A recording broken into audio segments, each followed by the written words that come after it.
In 2007, Chicago convened a breast cancer task force to try to figure out why so many black men and women were dying of cancer. For black women, it's mostly breast cancer. For black men, it's mostly prostate cancer. And across the cancer industry, every doctor will tell you that cancers are known to be far more severe in African American patients than, let's say, Caucasian patients. But they don't understand why. And I'll tell you why. It's a very simple reason. It has everything to do with melanin in the skin.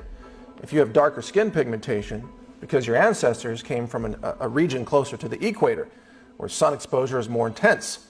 And so the melanin in the skin is designed to block UV radiation. It's a built-in sunscreen. It's actually a feature. You know, black skin is a feature. It's a survival mechanism of those whose ancestors lived near the equator. But it blocks vitamin D production at the same time. You see?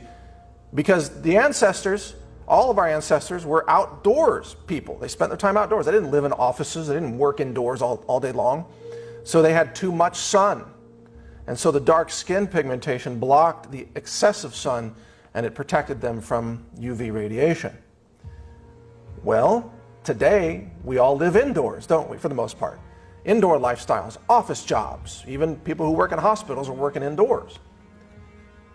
And when black people work indoors or live indoors, they become sunlight deficient, especially because of the melanin in their skin. So now that same feature of their skin that blocked excessive sun radiation in, let's say, Africa, now in New Jersey or New York, it's a detriment because it's causing African American populations to become deficient in vitamin D.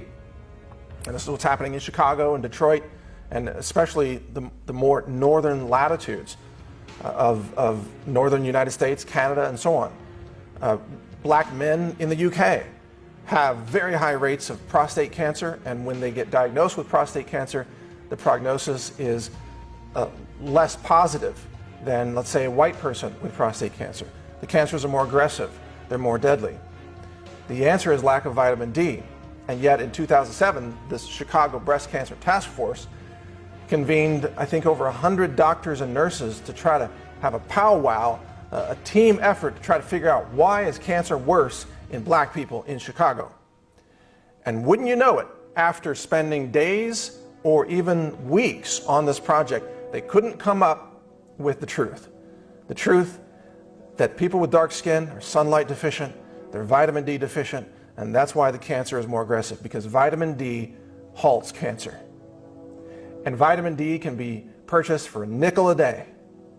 Every black person in Chicago, in Detroit, in New York, in the UK could prevent cancer.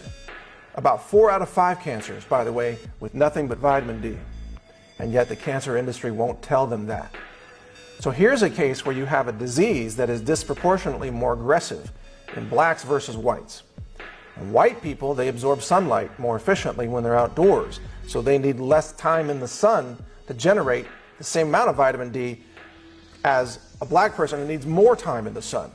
And yet nobody is telling African Americans this simple truth. Nobody. This information is being denied the black community in America.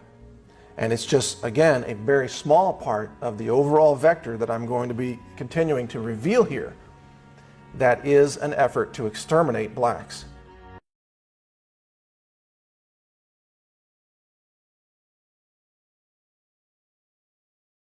Some news about Alzheimer's. New study finds that vitamin D deficiency can dramatically accelerate cognitive decline.